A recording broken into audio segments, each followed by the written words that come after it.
scroll through your social media feed, you've likely seen the videos of wild, often dangerous antics this year on Lower Broadway. But it might have you asking, who is causing more of these problems, tourists or locals? Chief investigative reporter Jeremy Finley dug through arrest records to find that answer.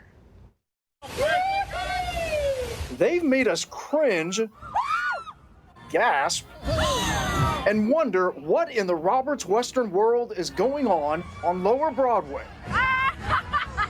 You'll hear people compare it to Vegas, to New Orleans. Is it a little bit like the Wild Wild West?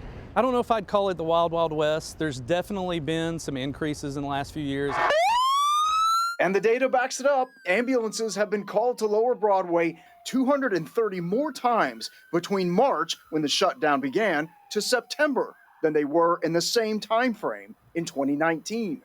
I think it's definitely gotten a little worse. He assaulted one of the staff, one of the bouncers. But the question is, who is primarily causing the trouble? Is it more tourists or more Middle Tennesseans? Here's the pretty incredible truth. Add up all the arrests, it's almost exactly split. Half of those arrested are Tennesseans, the other half are tourists. But you gotta look deep at those arrested for assault, public intoxication, disorderly conduct, and you'll find a big disparity. The state with the highest number of tourists arrested on Broadway, Ohio, with 8. Compare that with arrests from Middle Tennessee, 104. It's not the tourists, it's locals. Are you surprised by that?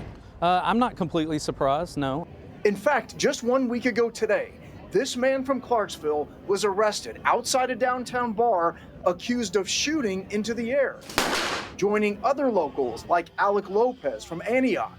Hey, sir, you're gonna need stitches, okay? You gotta go to the hospital.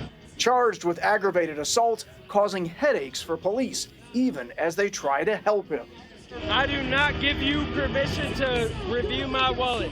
Metro Police also believe the number of Tennesseans arrested here is swayed by homeless repeat offenders, like these 2 men who list their addresses at homeless shelters. This is no longer Music City, this is Party City. But ask Broadway restaurant manager Mike Geetz, and he believes more locals started coming to Broadway and getting arrested simply because it was a place to party when so much of Middle Tennessee was shut down. Folks that were just kind of looking for a city to go to or a place to go to that was open, and that kind of just created a new reputation for downtown Nashville. A reputation for a party street where neon lights compete with white and blue. Jeremy Finley, News 4 investigates.